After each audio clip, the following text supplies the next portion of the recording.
the IAWJ's first South-South dialogue under the project Women Judges Leading Efforts to Improve Justice Sector Effectiveness in Combating Trafficking.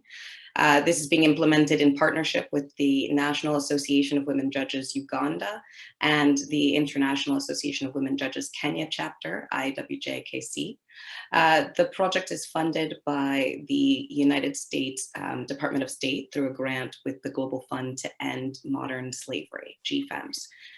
My name is Jane Charles Voltaire. I'm the Director of Programs with the IAWJ. I have the honor of serving as your MC for today's dialogue. And I will be ensuring that we run through what is a hefty agenda, but which we hope will lead to fruitful discussions throughout the day. And so without further ado, I would like to introduce the IAWJ's Executive Director, Christy Jones, to open up today's session. Thank you, Christy. Thank you, Jane, and good morning and good afternoon to all, and welcome to the IAWJ's inaugural South-South Dialogue on Countering Trafficking in Persons. We want to thank all of you for joining us today to participate in the dialogue.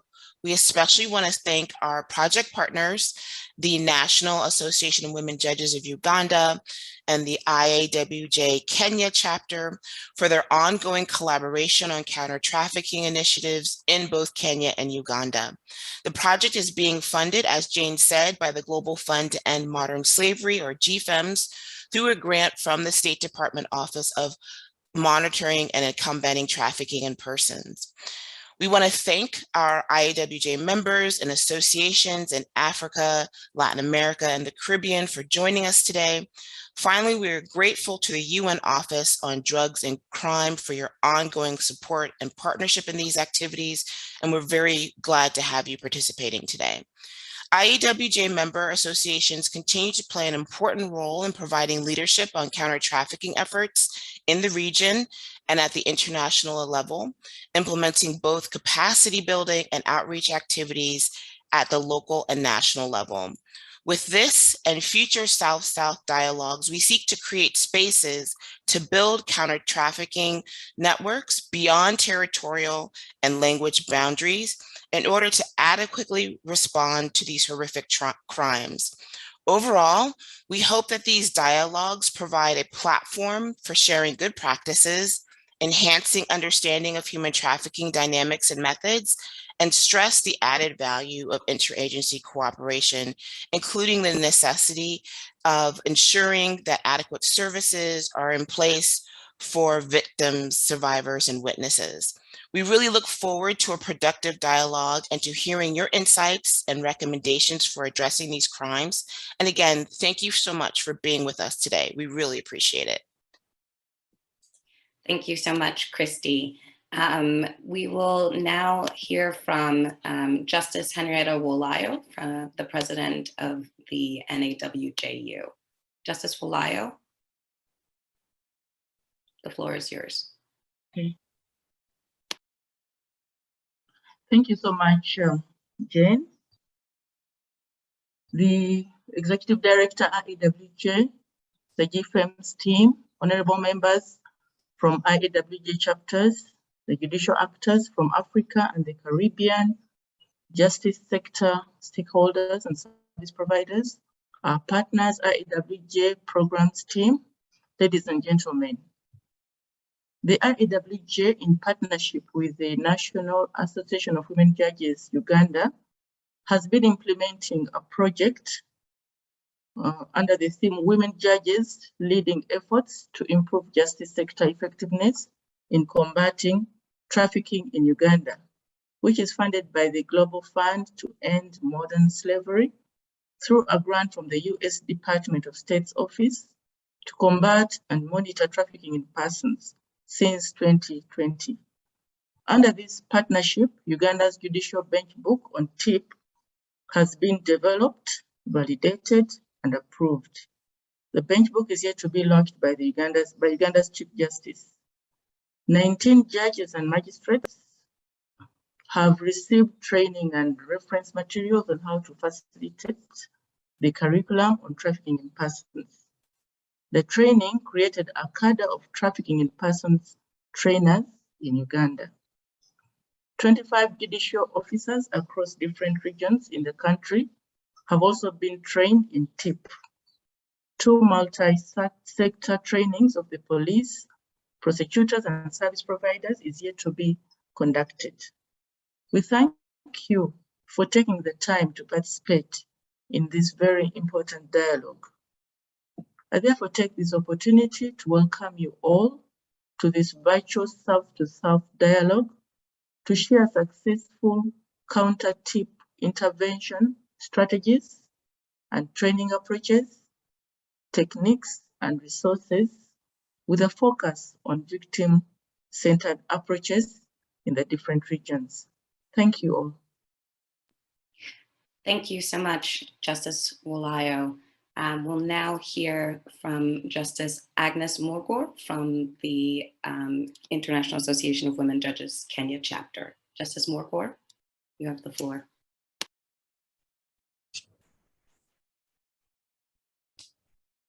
Thank you so very much, Jane. And it's wonderful for her to be here this afternoon. The Executive Director, IAWJ, Christy Jones, the GFEMS team, the President of NAWJU, Justice Wolayo. Allow me please to observe all the protocols that have already been observed. The International Association of Kenya chapter has also been participating in the project entitled Women Judges Leading Efforts to Improve Justice Sector, which was formally launched in January of 2021 and was aimed at enhancing the capacity of justice actors through a victim-centered adjudication of trafficking in person cases. Labor trafficking is a major problem in Kenya, and the traffickers take advantage of the weak regulatory and enforcement regimes to exploit vulnerable migrants, the majority of whom are women, young girls, and children. There have been few convictions of trafficking in person cases, as most of these fall out of the court due to corruption, lack of evidence, lack of witnesses, intimidation of witnesses and victims by the perpetrators, lack of identification of victims or perpetrators, and inadequate collaboration amongst the justice actors. As an association, we are so glad to participate in this virtual South-to-South dialogue that has brought together women, judges, and magistrates from Africa and the Caribbean, and the justice actors to share their experiences and best practices to address the continued scourge of labor trafficking in the region. I wish to acknowledge the partnership with the International Association of Women Judges and the National Association of Women Judges Uganda in implementing this project, and the support of GFEMS through the US Department of State Office to combat and monitor trafficking in persons. The association under this project is in the process of preparing a bench book on labor trafficking, and we are hoping that the Chief Justice of Kenya, Honorable Martha Koome, will be able to launch the bench book soon. And we have, during the project, been able to train over 50 women judges and magistrates through the training sessions that formed part of the program. For now, thank you all for creating the time to join in this dialogue, and I look forward to active deliberations amongst us all. Thank you, and God bless you. Thank you so much, Justice Morgor. And now we'll hear from Carlos Perez, the Criminal Justice and Crime Prevention Officer with Human Trafficking and Migrant Smuggling Section for UNODC headquarters in Vienna. Carlos, the floor is yours. Thank you very much, Jane, and good afternoon. I would like to extend my greetings to all the speakers and participants here in this dialogue. Our gratitude also to the representative of national authorities, justice operators, judges, prosecutors in the regions that are participating today, especially the ones that we are working with in Latin America and the Caribbean.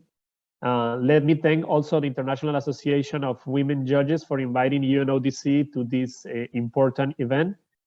And I would like also to express my gratitude to the donors behind this initiative who are also supporters of UNODC work in Latin America and the Caribbean around trafficking in persons. As you know, by mandate of the General Assembly of the United Nations, when the Convention Against Transnational Organized Crime and its protocol on trafficking in person were issued in year 2000, UNODC assumed the role of technical secretariat of this instrument to implement the disposition of this international convention within the domestic jurisdictions. So doing that, UNODC is working today with a network of 12 field offices in Latin America and the Caribbean. In particular, we are working on trafficking in person and migrant smuggling in 12 countries in the region, from Mexico, El Salvador, Guatemala, Panama, Honduras, Costa Rica, the Dominican Republic, Colombia, Ecuador, Brazil, Peru, and Bolivia. Doing that in the framework of the mandate that we received from the General Assembly, UNODC was a mandate to build every 2 years a global report on trafficking in persons. The latest report was published in February 2020. And basically one of the main findings of this report was that women continue to be the main victims of human trafficking. For every 10 victims detected worldwide, about 5 were adult women and 2 were girls. The percentage of adult women among detected victims decreased from more than 70% to less than 50% in 2018, while the percentage of children detected has increased from around 10% to more than 30% in the recent years. More than 90% of the countries now criminalize trafficking in person in accordance with the UN protocol. And the numbers of persons convicted is per 100,000 has almost tripled since 2003. Countries in the region has introduced anti-trafficking legislation from 2003, and most of the countries in Latin America and the Caribbean are now working with special authorities, basically through a specialized unit, such as specialized prosecutors, but also police units, and now more and more working with specialized jurisdictions on trafficking in person. In particular, we would like to highlight the experience of Guatemala, where there is a special jurisdiction in the judicial branch regarding or with the competence or jurisdiction of trafficking cases. In South America, the number of convictions per 100,000 persons registered has been lower compared to Central American countries. This global report from UNODC concludes that more traffickers are being convicted each year since the Palermo Protocol is in place. And also, our office recognized that the work of justice operators in Latin America and the Caribbean is very fundamental to overcoming impunity in the region. Judges who understand the crime and adjudicate justice on the basis of international standards will be the catalyst for a strong response to human trafficking in the coming years. And that's the reason that we also celebrate this partnership and all these joint activities with the International Association of Women Judges. The establishment of specialized agencies, units dedicated to fight against human trafficking can facilitate the dialogue between these different areas of expertise and promote coordinated responses. We have focused on, we'll continue to focus on our efforts strengthening regional network of national authorities. As probably you know, we are working very close with the network of specialized prosecutors on trafficking in the region in Latin America. And this communication between network is already enable us to facilitate dialogues between them on the basis of current cases and operational results. It only remains for me to reiterate that you have in UNODC and Ali to highlight the transformative value that judicial decisions and the coordinated work of judges have in the lives of victims of human trafficking and in the capacity of the countries in the region to respond to this crime. Thank you again for the invitation on UNODC to participate in this meeting, and my best wishes for you during the presentation and discussions today. Thank you. Thank you so much, Carlos. And as always, thank you to UNODC for partnering with us and creating these spaces and these exchanges that are important for IAWJ members. And we've had some really fantastic experiences being able to work with our members in Latin America and the Caribbean, and this is just a fantastic extension of all of that and creating a wider network as we see it. I just want to, as we move on to the next part of today's agenda, I do want to remind people that we will be sharing a registration link. This registration link is so that we can actually understand and know how many people have actually joined us for today's discussion. And it will also serve in order to issue certificates following this dialogue.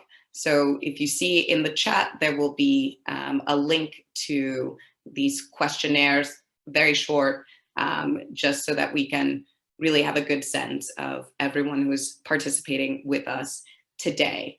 And again, any questions or comments, please feel free to ask into the chat. We will have opportunities throughout the day later with the breakout sessions and in the plenary to have a more open conversation. I want to turn now to an opportunity for our members that are associations that are participating in today's dialogue to share on their own experience with regards to work on trafficking in persons.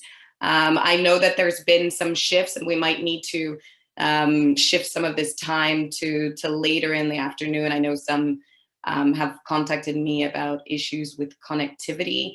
I'd like to go through the association list and see if at least some of the people that I know had said that they would like to share are available. I'm not sure that I see anyone from the Botswana Association of Women Judges, so I will move on to the Tanzanian Association of Women Judges, and I believe Justice Jacqueline Rugemalila will be sharing a few words with us.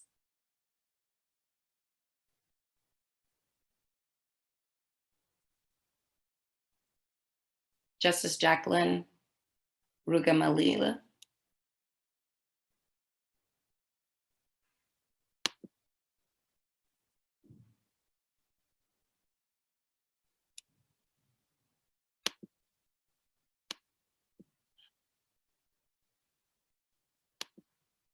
Perhaps she cannot hear us. Okay, we will see if we have anyone from the Nigerian Association of Women Judges.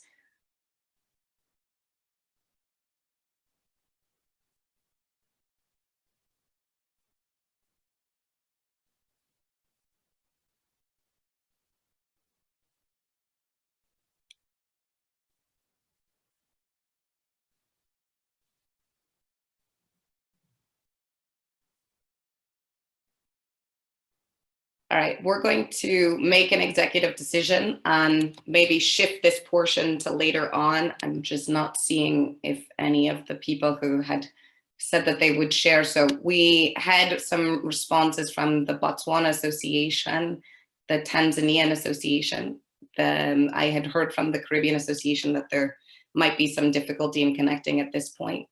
The South African Association, the Malawian Association, and the Nigerian Association. So in case any of your members or fellow associates haven't joined yet, we'll push this section to later on in the day to hear back from everyone. Jane. Oh, it's okay. Yes. Jacqueline from Tanzania, I'm here. Great, the floor is yours. Thank you very much. I would like to extend our sincere note of thanks to the IAWJ for arranging this dialogue with UNODC. Well, I would like to speak about the situation in Tanzania. Yeah, the situation in Tanzania is still not in a good shape, as we know that Tanzania is a source country where by some of the victims are from here. It's also a transit and a destination. Of course, for domestic works here in our own regions. I would like to speak a little bit about our plans on the level of the nation. Now we have established a national action plan for anti-trafficking in person, which was launched in March this year, 2022. So it's a national action plan which will cover from 2021 to 2024. On the side of NAWJU is one of the chapters of IAWJ. NAWJU has not done much in this area of human trafficking because for the time being it's not in our key priority area, but there is recently a training going on about law enforcing officers who are conducting human trafficking cases and handling the victims, which is conducted secretariat in collaboration with the organization from the United States, Lawyers Without Borders. Also, some of the members have participated in the conferences and trainings organized by IAWJ since 2018. Some of the members from NAWJU from Tanzania have been attending the conference in Vatican, Italy, with the support from IAWJ. Also,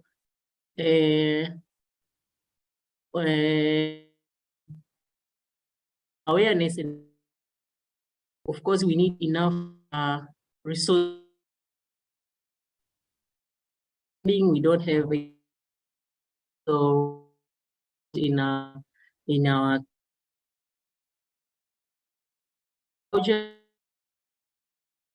of the way awareness in our, we have right project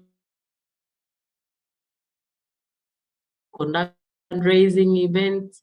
However, we ask IAWJ to support us financially and train more members of the team but also has developed a communication materials public about human trafficking by introducing the project, which is known as Strengthen the Court System in the Management of Gender-Based Violence and Victims of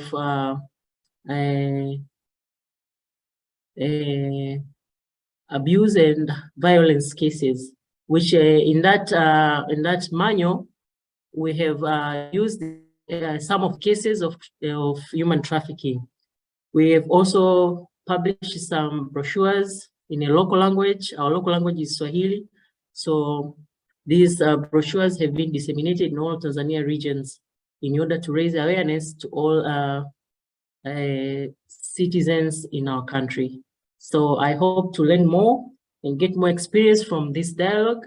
And thank you all for listening. Thank you so much. And thank you for sharing and putting us up to date on where things are and the experience that project has had in terms of combating trafficking in persons. Just want to see again if anyone else is online from the other associations to be able to share, but we can also shift to later and just kind of move things up so that we can get started on hearing from our wonderful expert from UNODC, Lisette Reyes, who is a project officer based in the Dominican Republic, but working throughout the region for the Office for Central America and the Caribbean. So with that, I think we will move forward. So we're shifting things a little bit and move on to the next section and hear from Lisette. Lisette, the floor is yours. Thank you, Jane. Give me 1 second so we can get started with the screen sharing. If you can help me with that, it'll be... Yes, Vanessa, maybe you can stop sharing and then allow Lisette. All right. So, can you see my screen? Yes, we do. Perfect. All right, so I will happily get started. First and foremost, I would like to take a second, as always, to thank all of you for being here today. Special thanks to everyone in the IAWJ and the work that they do, not only around the region, but with all of you around the world. It is my pleasure to be here with you today. Like Jane said, I work as a project officer in the Dominican Republic, but I also work in the coordination of activities of our project of UNODC here in the Caribbean. I will briefly tell you a little bit about the project too, to put it in some more context. I won't go over in length on what is UNODC because I think most of us at this point are very familiar with our work, but as you know, and as my colleague Carlos mentioned, we basically hold a mandate on the application for the Convention Against Transnational Organized Crime. We provide technical assistance to countries. Lisette, sorry, yeah. We're having a little bit of trouble hearing you. Maybe you could move up to the mic a little bit. Is this any better? Yes, much better. Great. Okay, maybe I'll just hold this to make sure it's clear. Anyway, UNODC provides technical assistance to countries in the application of the United Nations Convention Against Transnational Organized Crime, and we also help in the application of all of the protocols, which I'm sure you're all familiar with. Very briefly, I wanted to touch base on the project that we have right now. It is a regional initiative that is funded by the United States Department of State in their office to combat and monitor trafficking in persons. It is called Track for TIB, Transforming Alerts into Criminal Justice Responses to Human Trafficking. This project is scheduled to end this year. We have done a lot of work across 8 countries, and the project includes, as you see here, Ecuador, Peru, Brazil, Colombia, the Dominican Republic where I'm based, Trinidad and Tobago, Curacao, and Aruba. The focus of the project is to work with national authorities to enhance the criminal justice response to human trafficking.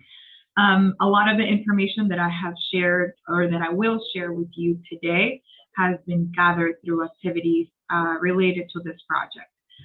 In particular, this project has a focus on mixed migration flows and how migration has a direct link to human trafficking. I work, as I said, in the Caribbean, and we have seen a lot of interesting findings that I will be sharing with you today as we put everything in context on the situation in the Caribbean.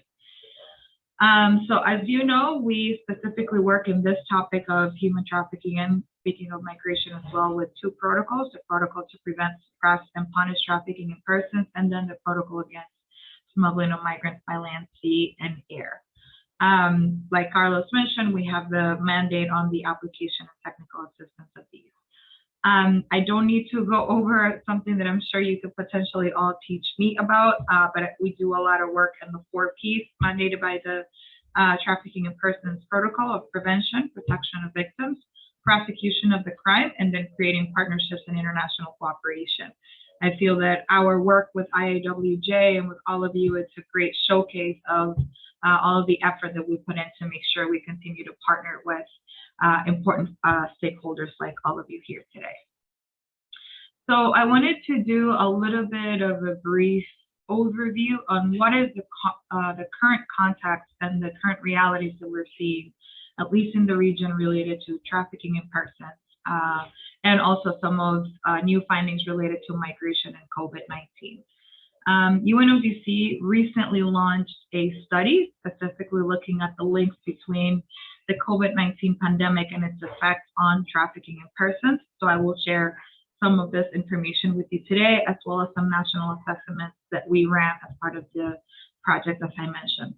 So first, one of the things that we have seen as it has become a challenge to work with, to try to find solutions with, has been all of the things that have come up as a result of the COVID-19 health crisis.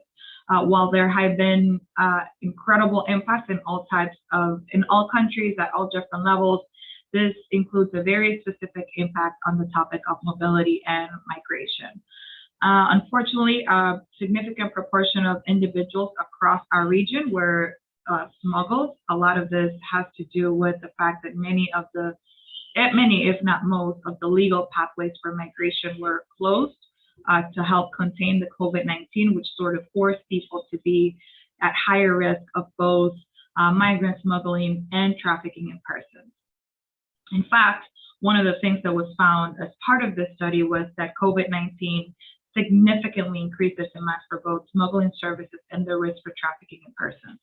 A lot of what we saw, for example, is that many of the individuals that unfortunately had been, subject of smuggling also became victims of trafficking in different modalities as they went across the different migration flows here in the Caribbean. We also found that there was a more expensive and increased the risk of exploitation and aggravation. I'm sure that all of you are familiar with how COVID-19 exacerbated the needs for, economic needs, basically the needs for subsistence of everyone in the different countries. In the Caribbean specifically, as you know, and it's been shared widely, that there is a situation as well with Venezuela. There are a lot of Venezuelan migrants and refugees fleeing their country due to the situation, and that has made them become one of the key vulnerable groups in our region, subject to risk of human trafficking. This has to do with the economic needs, trying to find a safe space to live, etc. Specific to the Caribbean and relative to their national populations, Aruba is one of the ones that hosts the largest number of Venezuelans. So out of one Venezuelans displaced abroad is what I'm trying to say. And then the other country, I think, is the third one, is the island of Curacao. Irregular migration continues to happen everywhere, which continues to be a big point for concern, because the fact that so many people are resorting to these irregular pathways puts them at a higher risk to not only counter trafficking in persons, but also the efforts to identify and get enough information to be able to prosecute cases. And I will dive in deeper on that as we move on.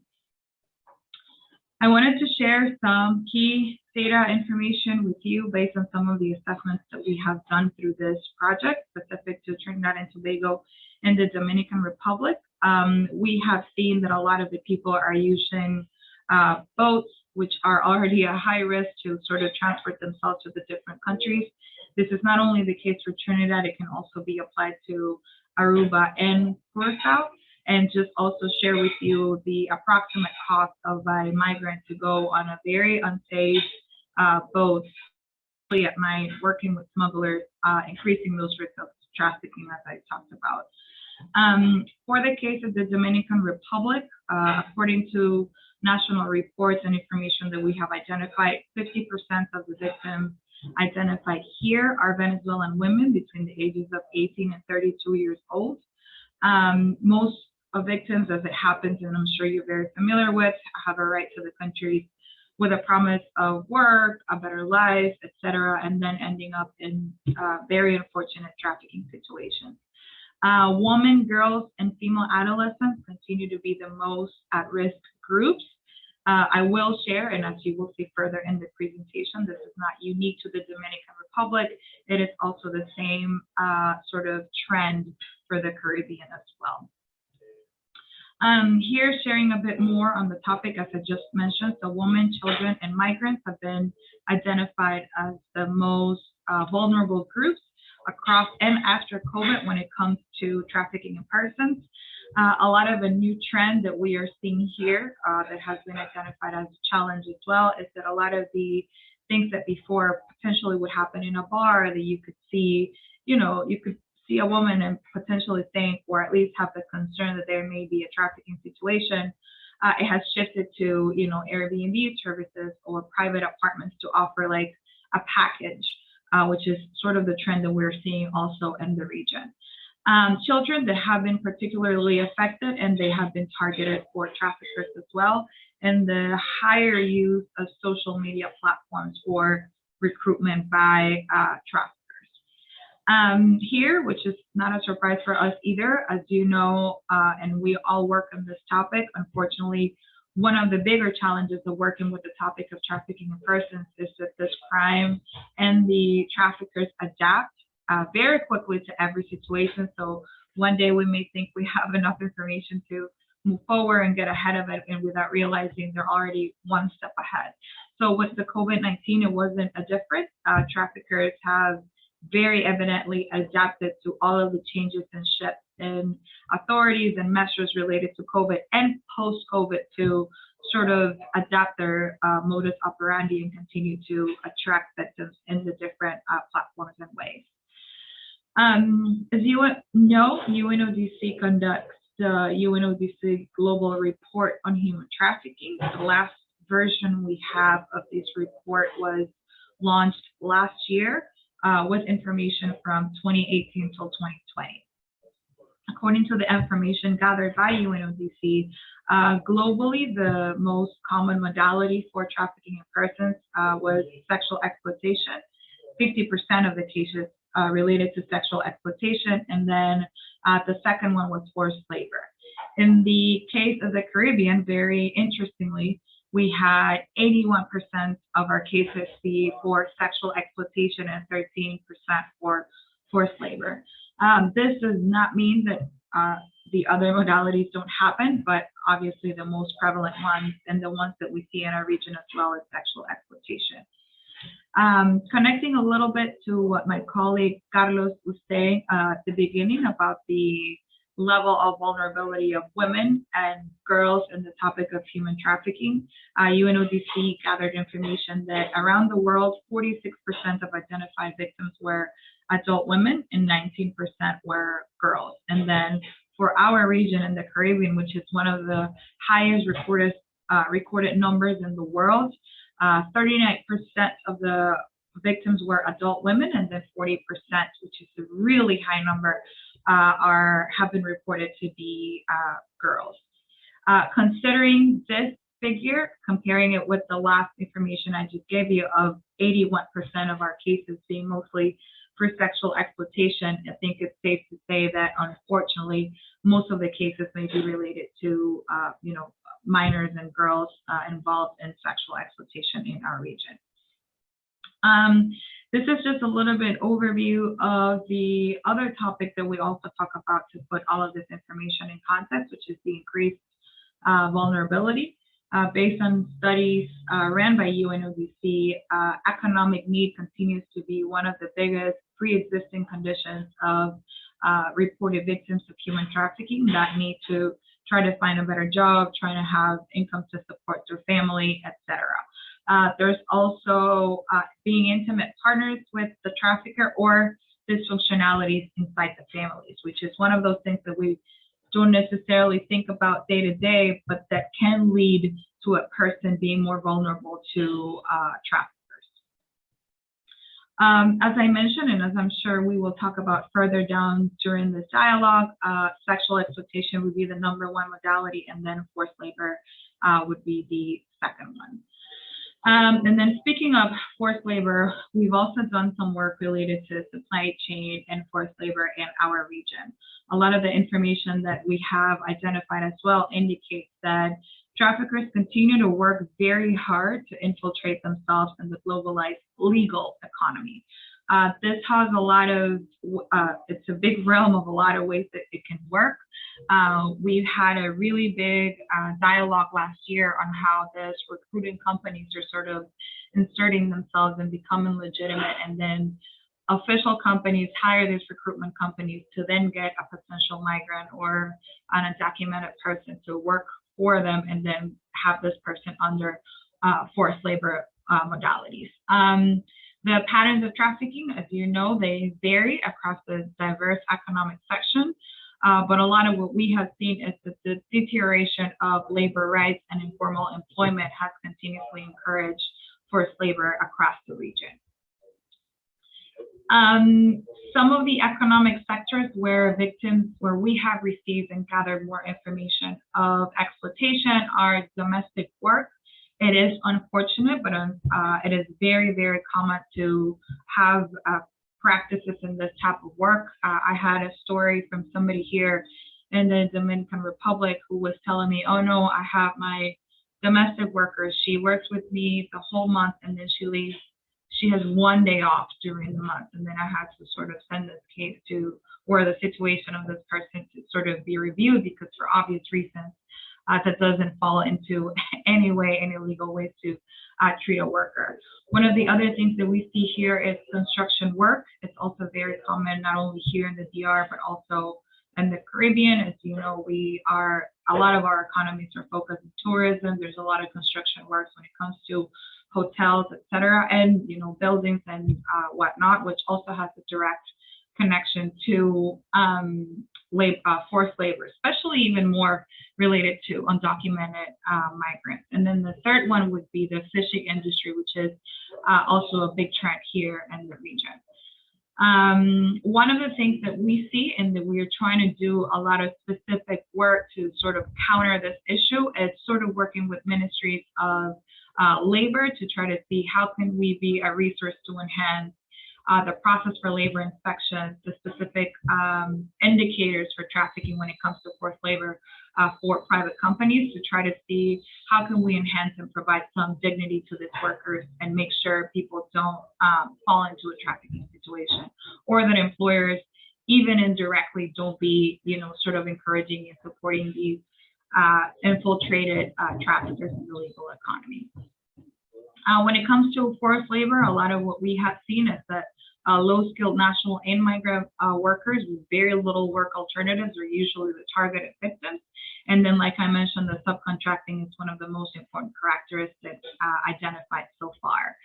And then in that case, even more so for the areas of construction work and fishing, the men are usually the more vulnerable groups in this modality of trafficking. Then I wanted to go briefly on the criminal justice response to trafficking in persons. You all do amazing work and have a big role when it comes to counter trafficking in persons. We always talk about how it's important to try to deter both the trafficker from future offenses, and then at the same time, like one of the justices at the beginning shared, trying to always have a victim-centered approach. As UNODC, we do a lot of work as well to try to promote prevention strategies and increase capacity, either with training or anything needed to make sure we don't only use deterrence as the one punishment, but also work in prevention to continue to prevent the crime in the future. I know that the focus of this dialogue today is to try to look at what are the challenges that we all see, and then what are some of the solutions that we have worked with. I will also share with you some of the challenges that we have identified in the region and some of the best practices that we have been working with criminal justice officials around the Caribbean, and some of the platforms and tools available as well. So as we were planning this dialogue, a lot of the conversation we were having is, what are the challenges that are affecting, prosecutors and judges here in the region? One of our main weaknesses, or one of the concerns in the Caribbean, for example, is the need for strong, up-to-date legislation and policy related to trafficking in persons. While trafficking is not a new crime in any way, shape, or form, it is something that it has taken time to sort of take off, at least in the framework of legislation. In fact, we are doing a lot of work here in the Dominican Republic to update the trafficking law. A lot of other countries are taking on the same practice, and we have been doing a lot of work to provide technical assistance on this matter. One of the other challenges that we have identified are these struggles in law enforcement identification. Sometimes it is hard for law enforcement officials to identify or separate migrant smuggling from trafficking in persons. Unfortunately, this has to do with a lack of training, a lack of experience with the crime or understanding with the elements of it, that by the time you get the case file or information about the case, it's really hard to move it forward with a conviction or anything because of the lack of important information in the files from the beginning of the case. The lack of capacity and resources for both law enforcement and prosecution. Unfortunately, this is not unique to one country. We do see that some officials struggle with not having enough resources to combat trafficking in persons, either not having specialized units, not having computers, not having enough cops, or having one prosecutor to deal with everything, or the one judge that has to deal with all the cases, and whether we want it or not, it has a direct effect on the ability to be able to combat the crime. There are coordination and communication challenges sometimes that we have seen among institutions and officials. Sometimes it's hard to understand, what does the law enforcement officer gathers by the time it gets to a prosecutor to then have the information clear and structured enough for a judge to be able to move it forward. When it comes to international cooperation, we have also seen that it is very hard to sort of get information quickly because of the complexities of international cooperation, documentation, following the processes, etc. One of the things that I had shared with Jane as we were in the plan of this event was sometimes even the lack of trust, the lack of having a direct contact with that judge in the Dominican Republic or in Tanzania, etc., has a direct effect as well on the efforts to potentially move cases faster. And then last but not least, the need for updated policy.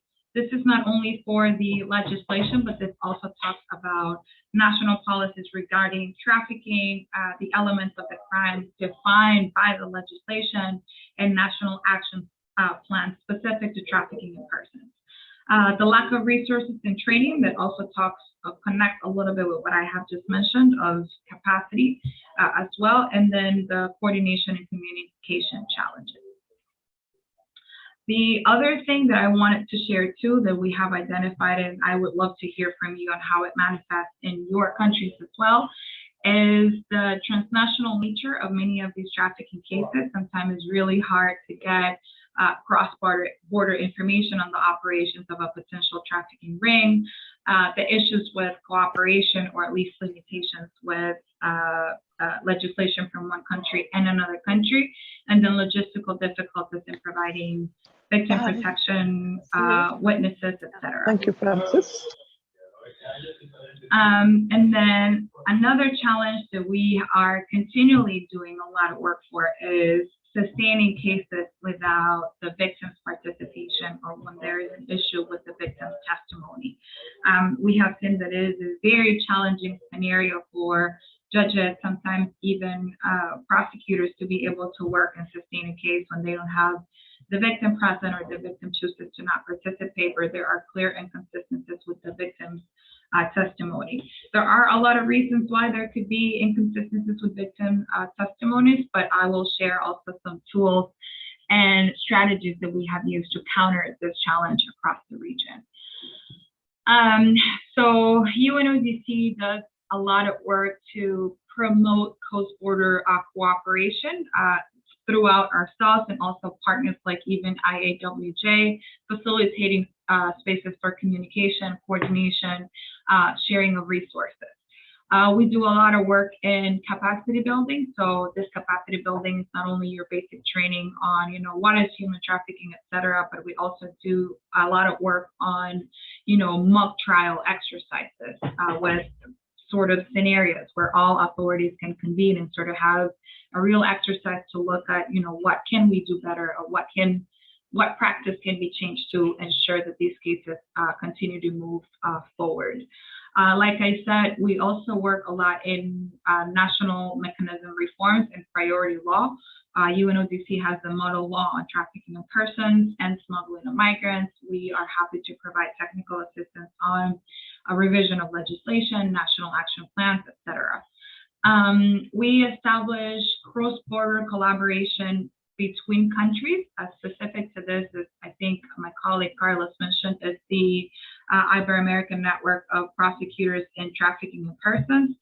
There is a group to which UNODC provides specific technical assistance for specialized prosecutors in trafficking. A lot of what we do is make sure that the communication continues. We provide spaces, we facilitate meetings, etc., to ensure the cooperation between prosecutors in the region, prosecutors and judges in the region is consistent. And then last but not least, because I know I'm almost there on my time, I wanted to share some of the tools and resources we have available to you. So number one would be, like I just mentioned, some of our coordinating platforms. Specific to the technical working group on mixed migration flows, we would be happy to put some information out there on the functionality of the group, sort of the key points and the ways, the dynamics between the judges and the prosecutors, our work in the Caribbean with CARICOM Impact and Interpol. Additional to that, we also have diverse online resources that are available to use with a lot of useful information on cases and case examples around the world. A lot of these case law database provide information on, I have a case, my victim does not want to cooperate, but there's really strong inconsistencies with the testimony. How has that been handled in another country? This is a potential practice that I can adapt to mine, etc. In our electronic case database, you can find information on the case, what did they do, the fact summary, the charges, defendants, etc., to give you some ideas of potential solutions if you have similar scenarios. We also have the case digest and evidential issues. This is personally one of my favorite UNODC tools because it has a real life example of all of these challenges I just mentioned, of lack of cooperation, not enough evidence, not having victims, the victim being part of the case. Sometimes you can have the victim outside of the country, etc. It has a lot of case-based scenarios as well that, based on the situation or challenge you're facing, you can do some quick consultations on. And then beyond that, we also have just a ton of other documents that could be useful to you. Besides the model legislative laws, etc., is the manual to combat trafficking persons, anti-human trafficking manual, etc. I won't go each one of them because I wouldn't want to get you tired, but I think it is relevant to sort of showcase each one of them and the ways that you can get them online. I do put myself at your full disposal in case you wanted to have specific resources based on a topic that it may be hard to navigate in the website. We will be more than, or I will be more than happy to facilitate any resource to you. Again, just thank you once more for your time and attention. I hope the presentation was useful to you. I look forward to the dialogue on the topic and see how can we be a resource and try to, in our united efforts to combat trafficking of persons. So with that, I thank you all. Thanks, Jane.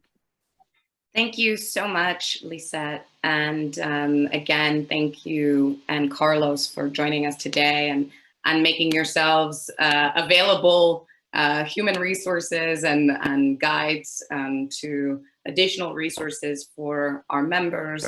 And I'm sure there will be some that will be eager to take that up, that technical support up from UNODC. And we've definitely been able to see the incredible work that you've done in building networks and supporting that as well with our members in the Caribbean region. And so with that, we are going to transition actually right now to our breakout sessions. And just to give everyone a sense of how this will work, for those that have not yet participated in an activity like this before with IAWJ, you've all, when we shared the agenda, we were able to show you that we have intended to break into 4 separate sessions, the Group A on cross-border cooperation, Group B on national coordination, Group C on victim-centered approaches, and Group D on normalized exploitative practices.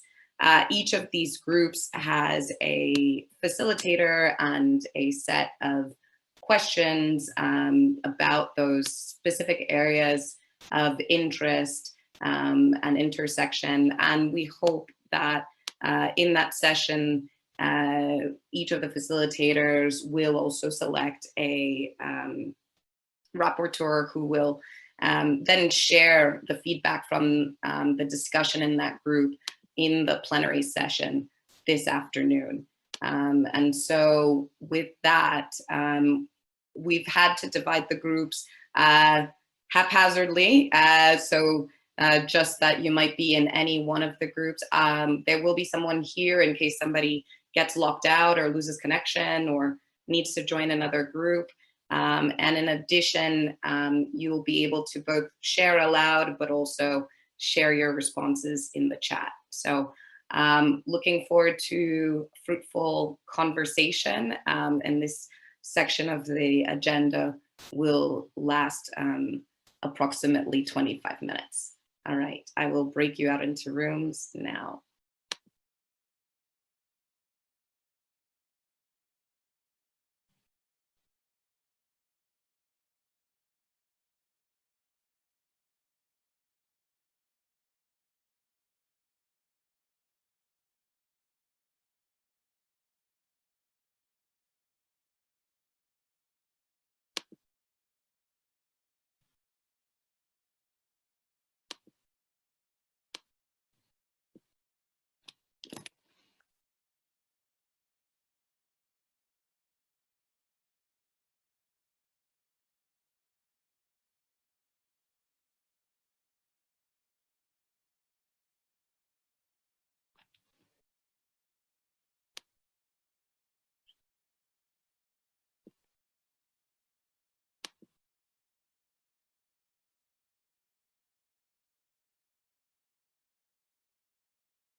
Hi, Judge. Can I move you into a room?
Hi, Judge Nyambura. Would you like to join the room that I assigned you to?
Hello. I'm trying to see if you can join the other rooms. Are you having difficulty joining the rooms that you've been assigned to?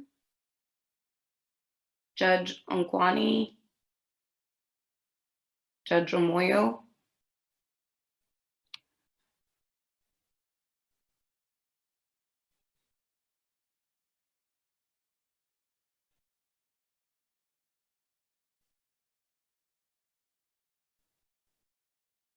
Judge Moyo, are you having trouble connecting?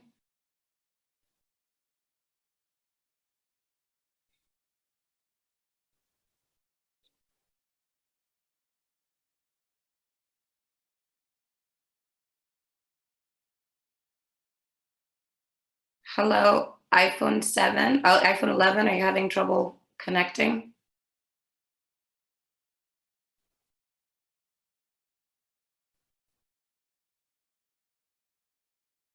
Yes, my phone keeps my internet keeps on dropping. So I didn't Okay, get the instructions on how to. You can put me in the group which I was assigned. which Because group now were you, which group I- were you in? Do you remember what topic it was at all? No. It dropped before they can assign the groups, and so I Okay. didn't get it. So that's why I don't know. Okay, I'm gonna put you in a group right now. Not a problem. Okay. Okay. Thank you. Thank you.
Welcome back, everyone. We'll be on a short 5-minute break.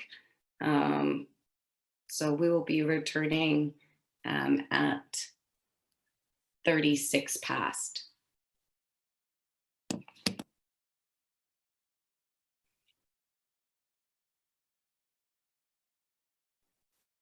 Hi, welcome back, everyone. We'll be taking a short break and we'll be returning at 36 past the hour for whatever hour you are currently in. Hey, Jane was, oh. We were already locked out and driven to plenary. Yes, this is we're almost at time, so we want to make sure to give a chance to speak at plenary. We had a little bit of extra time in the rooms, and we will just have a short break for people to get a glass of water, do what they need, and we'll be back in 4 minutes.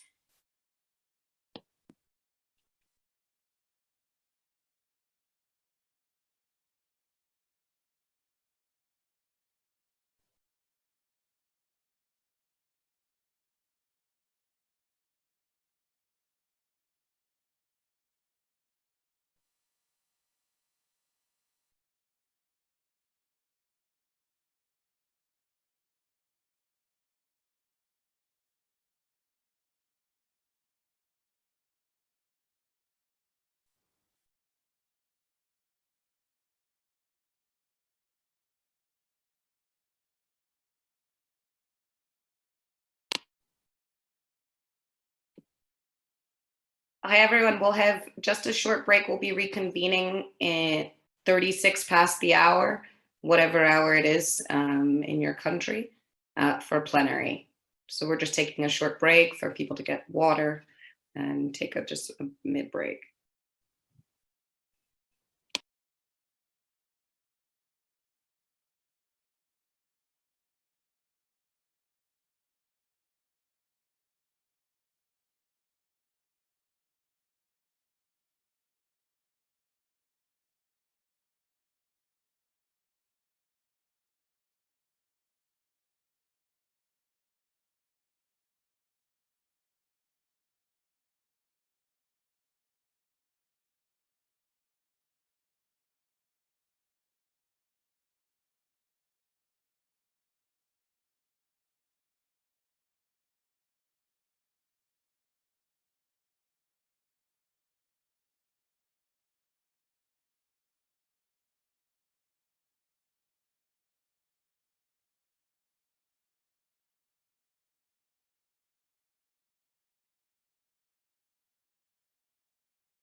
Hi, everyone. We'll let people come back into the plenary session.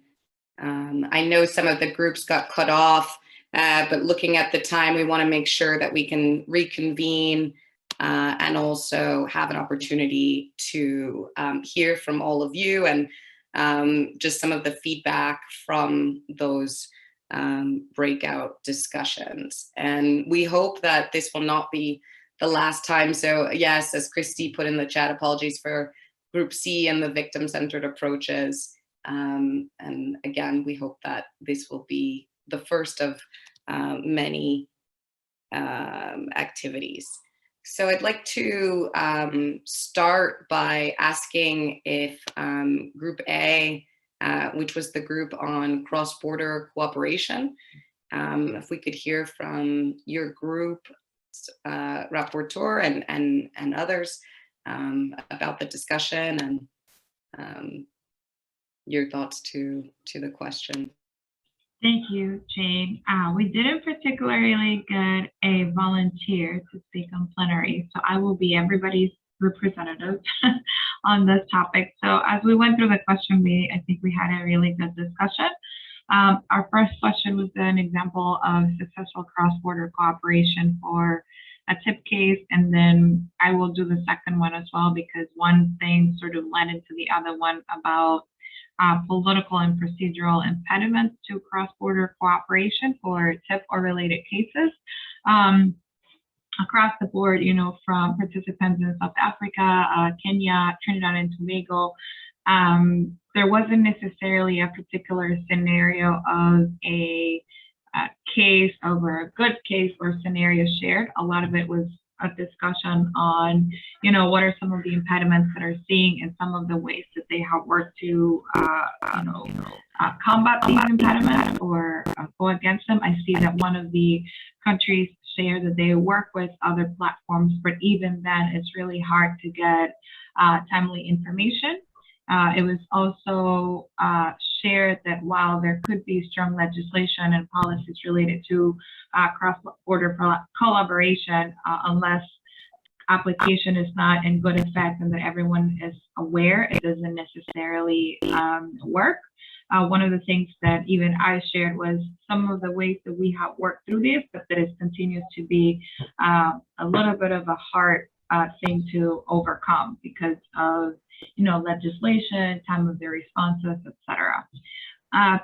The other question that we went through, which I thought was super great, was how does your country justice system addresses the needs of foreign victims? I think that across the rooms we had some great examples on how documentation plays a big role on this topic. So some colleagues from Kenya shared information on how they prioritize documentation for potential victims, giving them a separate ID card to make sure, you know, they can get, you know, into society, work, etc. And then they'll work with other UN agencies as well to make sure these victims are looked after. I think another person was sort of brought up the topic of sustainability of assistance for victims, which sometimes is a challenge as well, especially when they're foreigners. And even myself, I share an example here of how we're looking at documentation as well to be one of the main key points to address related to victims and trafficking. And then last but not least was our question about training specific to cross-border collaboration. While all participants in the room that were part of the conversation shared that they have received some training related to human trafficking, there isn't necessarily something specific to cross-border collaboration, which I think was super useful feedback to hear as we work together and figure out, you know, other ways that we can provide support. Some other points were shared as well, as to which sometimes judges and magistrates do have training and cross-border collaboration, but other stakeholders don't.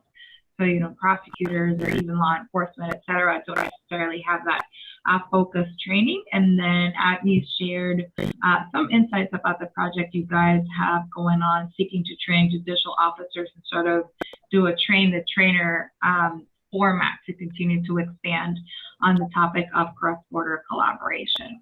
I would say that is a quick summary to the conversation that we had in Group A, and I just thank everyone for so kindly being part of the conversation. Thanks.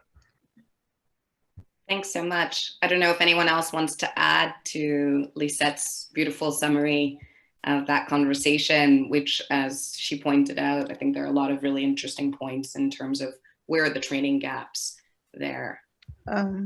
My name is Mary from Nairobi, Kenya. If I may, I think the issue of legislation was one of the things that had been specifically discussed, especially from South Africa, where we need to have our legislation in place and be an enabling aspect of, making sure that the cross-border collaboration can work better. Legislation in each of our countries.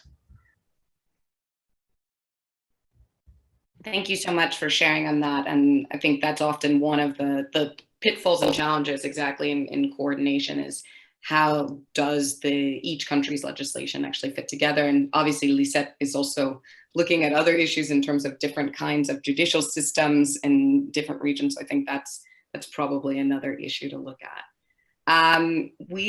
If that's it for Group A, we'll move to Group B on national coordination efforts.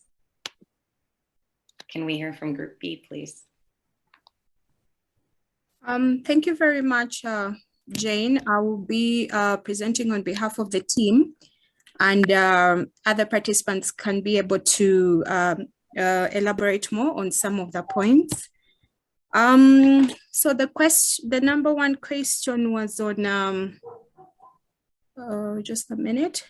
Does your country have a national coordination committee? And for Uganda, that is a yes. Uganda has a national coordination committee that has a number of ministries, departments, and agencies, 13 of these, with a few CSOs that are represented on this task force. And from what we got from the meeting, I think it's the judiciary that is not represented on this committee, and I think that was mentioned as a major challenge.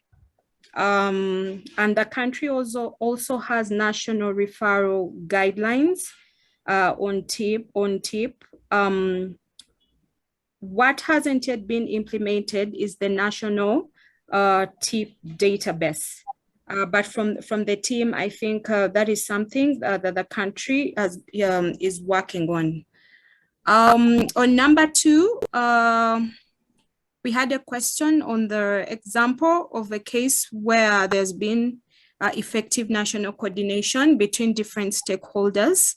And from the participants, a case that not a specific case was given, but it was reported that there've been a number of cases where there's been effective national coordination, where the law enforcement has rescued victims, arrested perpetrators, and even referred the victims to the shelters, prepared them for the justice system, and then been able to have these victims eventually reintegrated back into the communities. Some of the challenges, question number 3, some of the challenges to effective national coordination in TIP cases. We've had in Uganda, we lack a national functional database on TIP. This has been a challenge. But one of the members reported that I think this is something that the country is working on. There's also been an issue on record keeping, especially on the cases, on the TIP cases. An example has been given that a same case can actually be reported. 2 cases, the same case can be running in 2 different police stations, just because most of our systems at police are they're majorly paper-based. So one can be running the same case from where the victim went missing and where the victim was rescued. So 2 cases can be running, yet they're the same persons, but the different police stations are not aware because of the kind of system we run in this country. And then on the last question on some of the effective techniques for promoting national coordination, joint meetings has been emphasized with the various stakeholders to establish trust. And then also there was a recommendation that despite the fact that we have an effective national coordination committee, it would be good to have this also replicated at the subnational levels so that we understand some of these issues that some of the local realities that happen at the subnational level. Thank you. That's what I managed to record. The other team members can add on to that. Thank you so much. Thank you so much, Irene. Does anyone else from Group B like to add anything?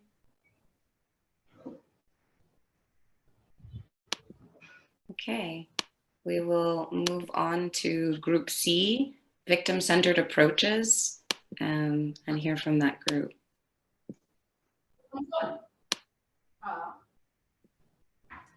Is there someone from Group C? Warren was served as our rapporteur. I'm here, just connecting. Yes, I know, Warren. The internet has been messy, so thank you so much, Warren. Okay, I'm going to present on behalf of Group C, and other members can add on. Our question was on,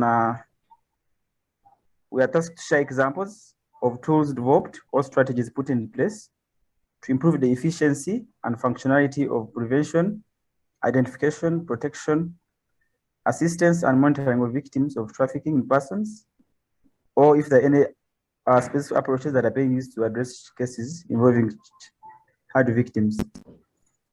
One of the things that we got was that in Uganda, the children who have to testify, when children have to testify, they clear the courtrooms and encourage victims to speak freely. Then a participant from South Africa noted that witnesses in South Africa can testify using CCTV systems. This is used for child victims, older persons, and vulnerable persons. Then also, to the point that registrators allow use of CCTV cameras to have remote testimonies. This can reduce on the traumatic situations. Then also in Uganda, to the point that we have a witness protection bill, but it's still in Parliament. Then also in Uganda, the office of DPP has developed guidelines and steps involving ways of protecting victims. Then another one was that HTI is doing so much work in training the judicial officers to ensure effective prevention, identification, and protection of victims. Then in Jamaica, they have a child protection agency, which is also for looking for all children who are in care, including children who are at risk. Then they also have a victim services division, I think in different districts, which are responsible for protecting our children. Then they also have shelters for children. Then our question 2 was if victims have also committed a crime while subject to TIP, does your country apply a non-punishment principle? In Uganda, the Prevention in Trafficking Act, it has a clause which is that victims are protected from prosecution and also consent. Then there was also a response from one of the participants who said the provision, I think it was in Tanzania, that the provision does not force victims to give evidence. Am I still there? I hear you. Okay, they are saying that I think it was in Tanzania that the provision does not force victims to give evidence. Then the third question, which we hadn't finished, was does your country ensure that support and protection services are available to victims?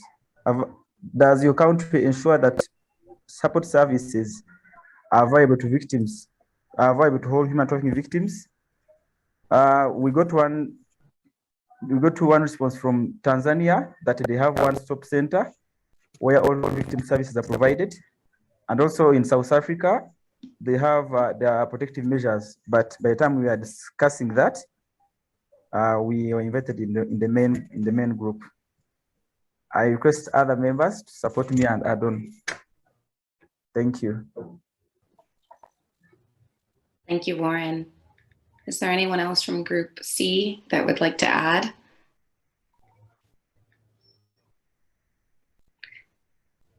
All right, and we will move on to Group D on normalized exploitative practices. Group D, we'd love to hear from you. Hello. Thank you, Jen. I'm Rehema Yunus on behalf of Group D. In our group, we had 4 questions for discussion. The question number 1 was, what are some normalized exploitative practices that are common in your country? In our group, we got to hear some experience from Tanzania and Kenya and Uganda. For the common practices in this regions, one of common practice is domestic work or child labor. We got to hear from a member from Tanzania that said that, for example, in Tanzania, it is normal to find a child babysitting a child. It is normal, and this is caused by, it is highly caused by poverty, because that child will have to babysit in order to earn some money to support a family. So child work is highly contributed by poverty. But another experience or common practice is early marriage. And this we got to hear from Tanzania. For example, in Tanzania, the Law of Marriage Act supports child marriage, and it allows a girl of 14 years old to get married prior to seeking consent from parents. So this is a bit challenging, because if the law allows a child of 14 years to get married, I can say it's a bit challenging. So some of the members contributed highly on these 2 areas, domestic work and early marriage, as some common practices that has been taking place in Tanzania, Kenya, and Uganda. Another question was, what are some cultural challenges that will prevent Justice Act from prosecuting these types of cases? As it is seen earlier, some of Justice Actors faces different challenges. For example, you can find some of these exploitative acts are being done by members of the family. You can find the perpetrator to these exploitative actions are family members. So it is not easy to take action against the family member. You may find that you can lack cooperation from the family members, since the perpetrator is the family members. And sometimes these family members are the ones that are sending these children, for example, to earn a living. But these family members, again, are the ones who are arranging marriages to their children. So it's a bit challenging Another challenge that we got to hear from our group is that, for example, in Tanzania and Kenya, a child will get pregnant. He's not allowed, in Kenya, he's not allowed, she can be allowed to go back to school after 1 year after giving birth. But sometimes it is not easy for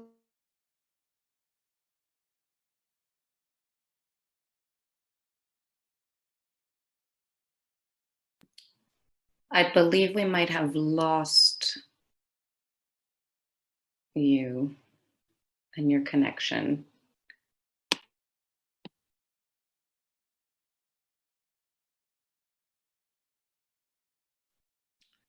Unfortunately, I think we did lose Rahima Yunus, and so we are actually going to see if anyone else from Group D would like to add.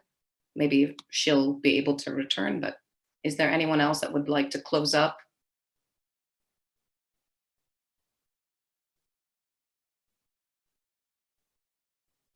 Yeah, Jen, maybe just a small point, Jen, this is Sitati. We, on the point that, she has come back?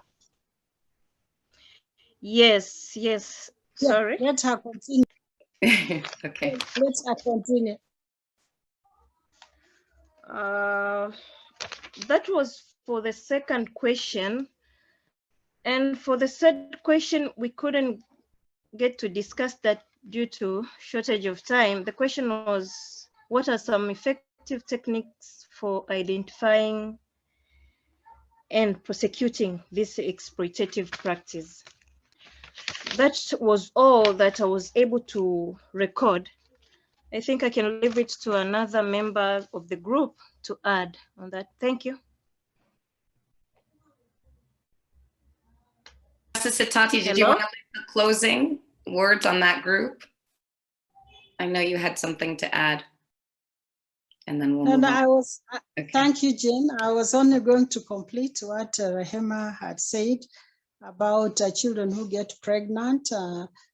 We said that sometimes, even if in Kenya here they are allowed to go back to school, there is stigma, there is shame, there are all manner of things so that they don't get to go to school, to continue with their education at all. And I think we were short of time. On question 3, I think one can say that there is need for civic education by civil society organizations. They can also take up pro bono cases on behalf of these child victims, I think. And if they could collaborate with other players in the justice sector, especially in the investigation of TIP cases, and then provide safe houses for those who are found victims. I think on the very closing question, as she said, we hadn't discussed it, but I think the normalized exploitative practices are very, very difficult to identify. That is the one thing I can say about that. Thank you, Jen. Thank you so much. And thank you to everyone. I know there's never enough time. And we, as I said in the beginning, we hope that this is the start of opportunities for IAWJ members and for partners working on these issues to be able to come together and share on these experiences. And I think as we get into just the last few kind of points and close out for today's dialogue, we recognize, as Group D explained, in terms of those kinds of practices that often are in front of us, but not necessarily able to be addressed. This Sunday is June 12th, which is World Day Against Child Labor. And I think in a lot of the countries that are represented here today, the issue of child domestic servitude continues to be a challenge in terms of identification, and then in terms of actually dealing with those cases and ensuring that victims are receiving the services that they need, and that justice is also done. So I really want to just take the last couple of minutes and not take up more time, because we're past the hour, to again thank everyone for participating today. We think that, you know, there are a lot of really interesting points that were made, and I hope that with the report that we'll be writing on this activity, sharing the presentation, I know some people had some questions about that, Lisette, for you, whether to share the presentation that you put together for today's activity, but also to think about next steps in terms of continuing to build IAWJ's networks and working with our members on these issues. I also just want to remind everyone, please to click on the link to fill out the questionnaire so that we are able to have a good sense of who is able to participate today. That won't be automatically generated by the Zoom, but also to help in terms of anyone who would like a certificate for participating in today's dialogue. I know that there were some from different associations that were not able to share earlier this morning, and this afternoon, morning, depending on where you are, I definitely wanted to give a chance if anyone would like to share anything to do so from either the Caribbean Association of Women Judges or any other association, again, that didn't have a chance to speak earlier today. And if not, that's okay. We can close out the discussion.